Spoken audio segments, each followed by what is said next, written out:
Kia ora, good evening. Invercargill has breached the national environmental standards for air pollution this winter. Air quality in the city has 3 times surpassed the allowable limit of 50 PM10, with national standards allowing for only 1 breach a year. Last night's standards were breached for the 2nd time this winter. Last winter there were 23 air quality breaches. This is when the level of fine particles in the air exceed the national standards designed to protect human health. Open fires and old-style solid fuel burners are largely the cause of the problem. A European Space Agency launch involving a tracking station on the outskirts of Invercargill this morning has been a success. Just before 10 a.m, an Ariane 5 rocket and automated transfer vehicle were launched in French Guiana, with the Aurora tracking station playing an important part in monitoring. It's the 4th time the station has played a role in monitoring an ATV launch. The ATV, known as Albert Einstein, is loaded with cargo bound for the International Space Station, which will arrive on the 15th of June. Southland played an important role in monitoring the launch as it sits below the trajectory where the spacecraft and rockets separate. Flights were delayed out of Invercargill this morning with heavy fog blanketing the city. 2 outbound Air New Zealand flights were put behind schedule early this morning due to fog, while inbound flight schedules were unaffected. Dunedin Airport was on standby as a precaution, but visibility cleared by mid-morning. Meanwhile, Invercargill police say an incident involving a van crashing into 2 stationary vehicles this morning stemmed from the driver not driving to conditions. Police are also concerned about driver behaviour in the fog, with another vehicle caught at 62 kilometres an hour in a 50-kilometre zone. Te Anau athlete Leslie Cantwell remains in critical condition in hospital in Tahiti. 26-year-old Cantwell collapsed after winning the 5,000-metre walking title at the Oceania Track and Field Championships on Tuesday afternoon. Cantwell's family flew to Papeete to be with her today. A large contingent of New Zealand athletes are wearing armbands in a show of support for their teammate and will compete with Leslie's number on their arms at today's final day of competition. 2 Southland women are sharing their experiences as young mums in the hopes that others can learn from what they've been through. Amy Bell and Keisha Levine have been sharing their experiences of teen parenthood and being young parents through a radio show on Radio Southland. That show, Yummy Mummies, has been on air only a matter of weeks, but has already attracted interest, with the pair being invited to present the project at the first New Zealand Teen Parent Unit Conference in Auckland in February. The show stems from work last year at the Murihuku Young Parents Learning Centre, a teen parenting unit in Invercargill. I just think it's a really good idea to get our word across about teen parents and how they are in the community. Yeah. So what message are you wanting to put across to people? Just that teen mums are just as good and just as knowledgeable as older parents, and that we can do the exact same things they can. What kind of challenges do you think there are in being a teen parent? Definitely the income and support is definitely a big one for teen parents. So who are you aiming this show at? Just anyone in the public that would be really interested, you know, other parents, people who just want to know more about what teen parents really go through. In terms of the show, what kind of things are you talking about? Anything really, talking anything from childcare or really just anything, you know, grocery shopping, YPP payments, just anything in general that we come across. So for yourself, why did you want to be part of this show? I just thought it was a really good opportunity. Wanted to get out there, get some ideas, opinions, just fight the stereotype. And for yourself, has it been a learning experience for you as well? Oh, it definitely has. It definitely has. I a bit of a technophobe, and that's definitely helped. I'm a better talker now, and it's starting out really good. You know, still got a long way to go, but it's great. What kind of feedback are you getting about it? We haven't got a lot of feedback yet, but all the feedback we've got is really good.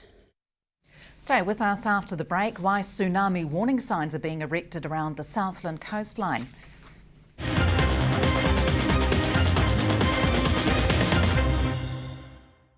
Welcome back. Tsunami warning signs have been erected around Southland to raise public awareness about potential risk areas.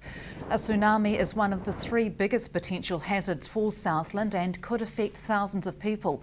If an earthquake were to strike in the Pusiga Trench south of the country, it could trigger a tsunami that would reach Southland in around an hour, while a quake near Peru would mean a tsunami in 14 hours. 44 signs have been put up from Tuatapere to Waikawa to warn people of the possibility. Emergency Management Southland Advisor Craig Carson says it's important people are aware.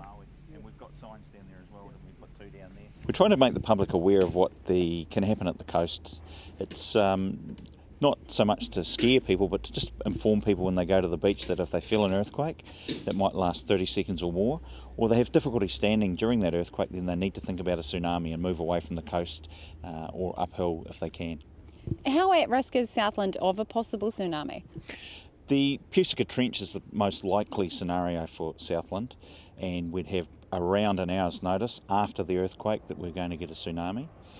We would expect that people that were near the coast would move away, so they would move inland, and the earthquake itself would be felt by the people in Southland so that they would know that it was coming. So that would be the warning for them to get away from the beach, would be the earthquake itself. Now, this signage going up is part of ongoing tsunami work for Emergency Management Southland?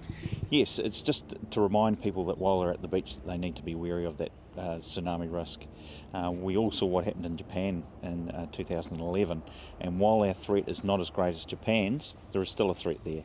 Now, you do intend to do some further work around being prepared for tsunami. You're just waiting on a new report to be released? Certainly there's a national tsunami report that's going to come out very shortly, hopefully, and it has better data to capture what might happen right around the country, and Southland is also included in that, so we'll do some work on that later on, and hopefully with the data that's in there we'll be able to do more detailed reports on what could happen in Southland. So what kind of work could we see coming out in Southland as a result of that report? Hopefully we'd be able to get some inundation maps so we can put up with our signs, we can put information boards up there that show exactly where the extent of a tsunami might go on any given occasion. Goal setting and thinking outside the square are just 2 of the skills recognised at a national level for Benio couple Don and Jess Moore, named New Zealand's Shear Milkers of the Year recently. I visited Benio Dairy on the outskirts of Gore to find out more about their success. Don and Jess Moore are New Zealand's Shear Milkers of the Year. The young couple in their 20s who run Benio Dairy near Gore are in their 5th season as 50-50 shear milkers, and Don credits thinking outside the square with bringing success at a national level. Finding solutions to solving problems on this farm that are probably a little bit different to your typical dairy farm, such as the once-a-day milking that we do. And also the way that we've got into 50-50 shear milking has been quite different as well. And just how they've done that was a stroke of ingenuity.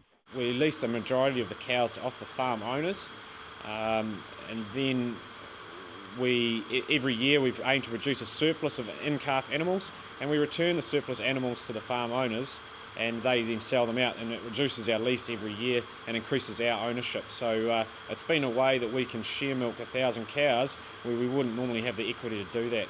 The 345-hectare farm's 6-kilometre length and steep topography create challenges, not least the distance the 960 cows have to walk for milking. Health and safety is a big concern, and the couple have created systems to improve conditions and lessen potential for accidents.